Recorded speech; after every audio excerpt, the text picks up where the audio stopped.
જનસત્તા દળ લોકતાંત્રિક પાર્ટીના અધ્યક્ષ રાજા ભૈયા રાજકોટની મુલાકાતે છે. દરમિયાન તેમને આપેલા નિવેદન હાલ ખૂબ જ ચર્ચામાં છે. તેમણે વક્ફ બોર્ડ અને ગણપતિ પંડાલ પર પથ્થરમારાની ઘટના અંગે પ્રતિક્રિયા આપી હતી.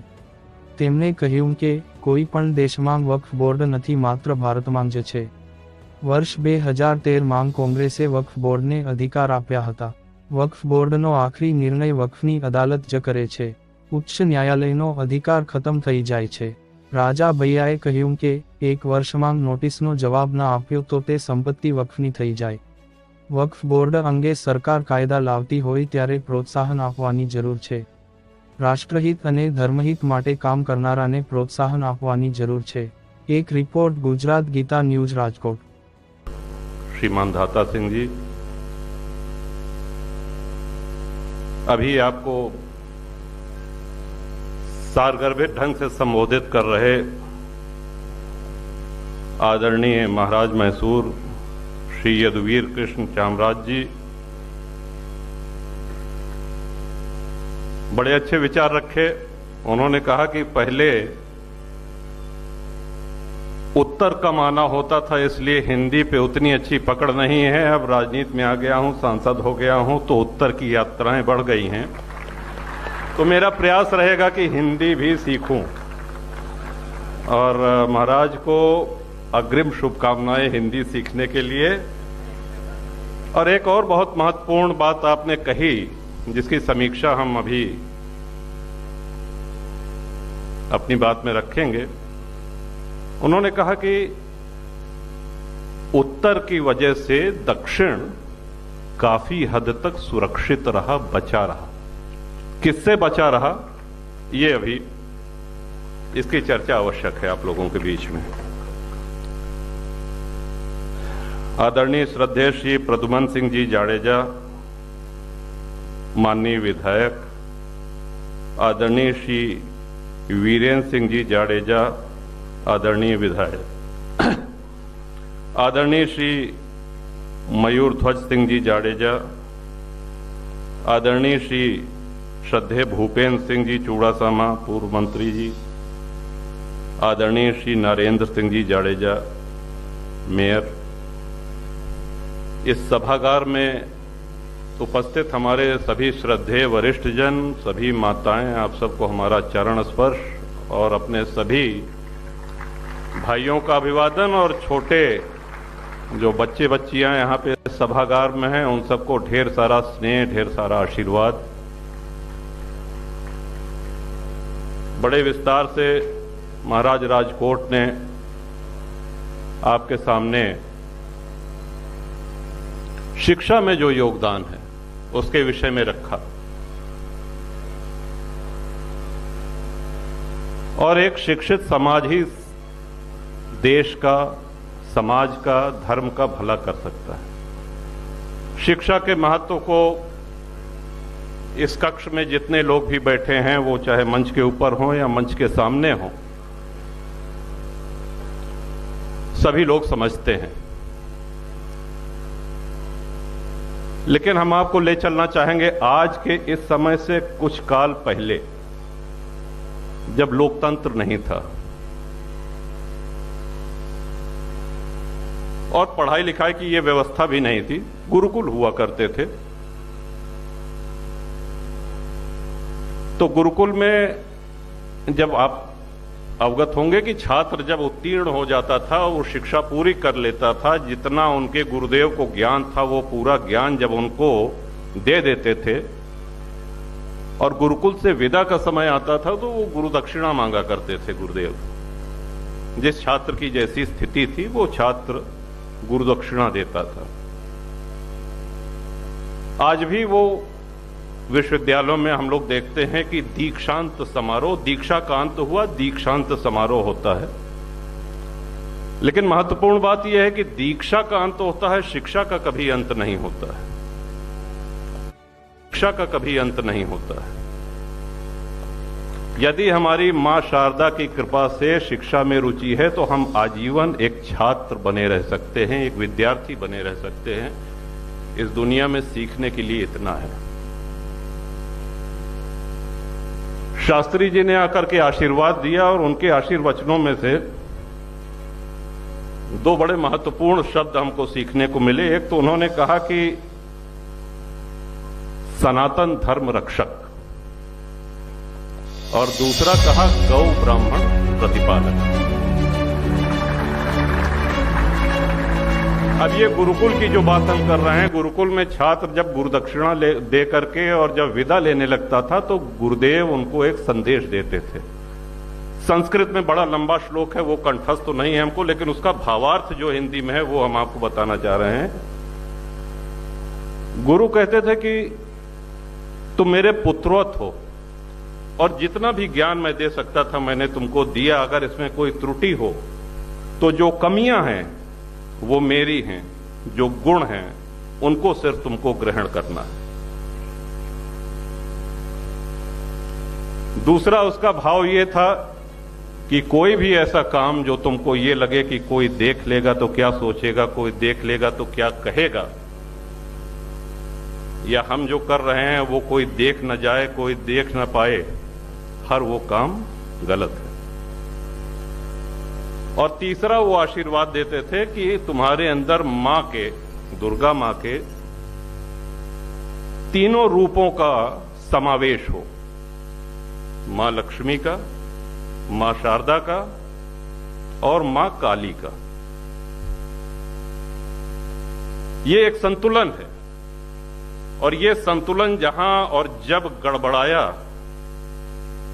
तब उसकी बहुत बड़ी क्षति हमारे राष्ट्र को, हमारे धर्म को और हमारी पूरी संस्कृति को झेलनी पड़ी।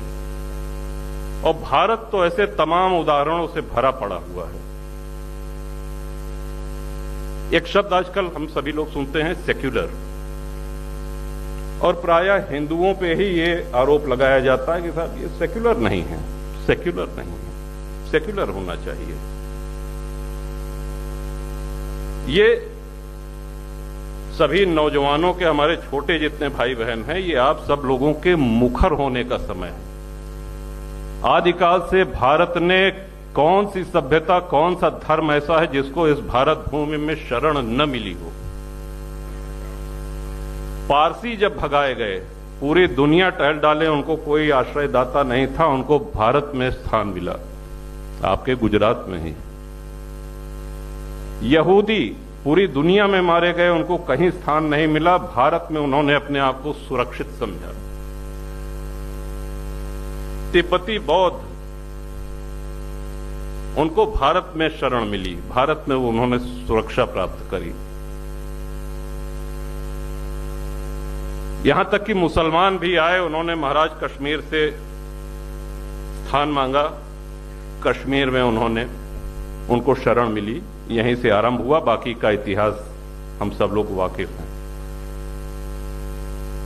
शारदा मां की अपार कृपा हमारे ऊपर हो। सभी जितने बच्चे बच्चियां हमारे हैं वो जीवन में खूब उन्नति करें, खूब सुखी रहें, स्वस्थ रहें, अपने परिवार के साथ रहें, अपने परिवार का सम्मान करें। लक्ष्मी मां की कृपा उनके ऊपर आजीवन हो।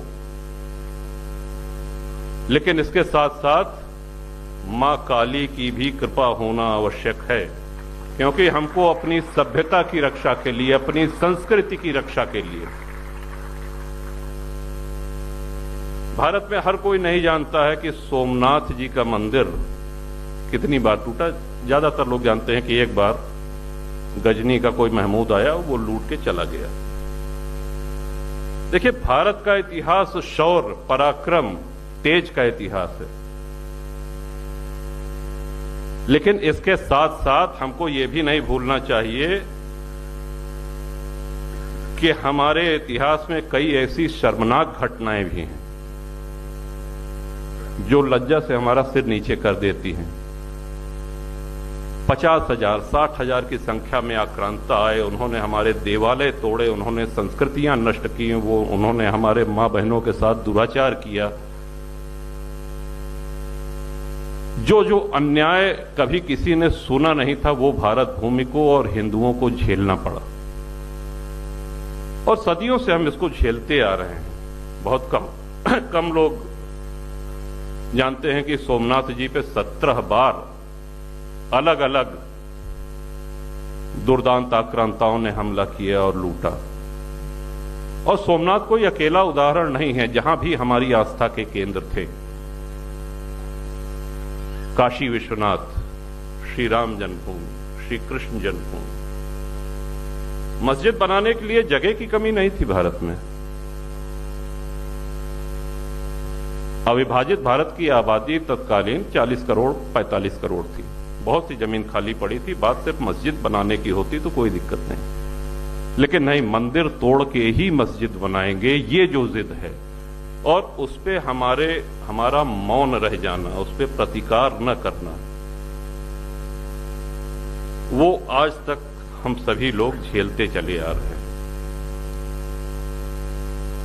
तो कहीं ना कहीं हमको मुखर होना होगा। माताओं का जो योगदान है, अद्भुत योगदान है। एक महाराणा प्रताप पे श्याम नारायण पांडे जी कवि हैं, शायद आप लोगों ने नाम सुना हो। उन्होंने पूरा जीवन अपना महाराणा प्रताप को समर्पित किया, उन पे कविता लिखी, और मातृशक्ति को ये पंक्तियां हम समर्पित कर रहे हैं। एक समय ऐसा आया कि घास की रोटी महाराणा ने खाई, हम सभी लोग जानते हैं। घास की रोटी खा करके और कंकड़ पत्थर पे सोते हुए भी बड़ी वीरता के साथ, संख्या कम होने के बावजूद, मुगल सेना से लोहा लेते रहे। एक बार क्या हुआ कि घास की रोटी लेकर के उनकी छोटी बेटी खा रही थी, तो एक बिलाव आया, उसने रोटी छीनी और भूख से व्याकुल वो कन्या रोने लगी। जब महाराणा ने पूछा कि बेटा क्यों रो रहे हो, उसने अपनी तुतली भाषा में ये उत्तर दिया कि 3 दिन से मैंने कुछ खाया नहीं, और आपकी दी हुई घासों की रोटी अभी मैं खाने बैठी थी, लेकिन ये बिलाव जो है ये लेके भाग गया। भूख अब सही नहीं जा रही है हमसे, इस कारण मैं रो रही हूं। उस पे पांडे जी ने लिखा है कि लाशों पर लाशें देखी, घायल कराहते देखे, अपनी आंखों से अरिदल को निज दुर्ग ढहाते देखे, फिर भी उस वीर व्रती का था अचल हिमालय सा मन, पर हिमसा पिघल गया वो सुन के कन्या का क्रंदन। अब आप कल्पना करिए क्या परिस्थिति रही होगी। महाराणा प्रताप का हौसला पस्त हो गया, टूट गए। सहने की सीमा होती सह सका न पीड़ा अंतर, हां संधि पत्र लिखने को वो बैठ गया आसन पर। वो स्वतंत्रता कैसी है, वो कैसी है आजादी, जिसके पथ पर बच्चों ने अपनी मुक्ता बिखरा दी। अब ये जब देखा कि महाराणा अकबर से संधि पत्र लिखने के लिए, समर्पण करने के लिए बैठ चुके हैं, तब रानी की भूमिका सर्वाधिक महत्वपूर्ण है। हमारे देश का इतिहास बदल जाता अगर वो वीर रानी न होती। कह सावधान रानी ने राणा का थाम लिया कर, बोली अधीर पति से वो कागज मसीपत्र छिपाकर कि तू सतियों का अंचल है, तू पावनता का धन है, तू प्राण सनातन का है, तू जननी सेवारत है। सच कोई मुझसे पूछे तो तू भारत है। यदि तू ही कायर बन के बैरी से संधि करेगा तो कौन भला भारत का बोझा माथे पर लेगा। लुट गए लाल गोदी के तेरे अनुगामी होकर, कितनी विधवाएं रोती अपने प्रीतम को खोकर। और वो देखो तब तक चेतक और झाला ये वीरगति को प्राप्त हो चुके थे कि झाला सन्मुख मुस्काता, चेतक धिक्कार रहा है, असी चाह रही कन्या भी तू आंसू ढार रहा है। इन पंक्तियों को सुनकर के राणा में नव उत्साह का संचार हुआ। उन्होंने फिर अपनी तलवार संभाली और स्वतंत्रता का वो युद्ध जारी रहा। ये मातृशक्ति की देन है। और दूसरी मातृशक्ति जिसको हम सबको नमन करना चाहिए वो माता जीजाबाई, स्वतंत्र हिंदवी साम्राज्य की स्थापना करने वाले शिवाजी महाराज को रास्ता दिखाने वाली, उत्साहवर्धन करने वाली, दिशा निर्देश देने वाली मां जीजाबाई। तो आज की माताओं की वो भूमिका समाप्त नहीं हुई है। आज हमारा देश एक कठिन दौर से गुजर रहा है। लड़ाई का स्वरूप थोड़ा बदल गया है। आज हमारे देश में ही राष्ट्र विरोधी तत्व हैं।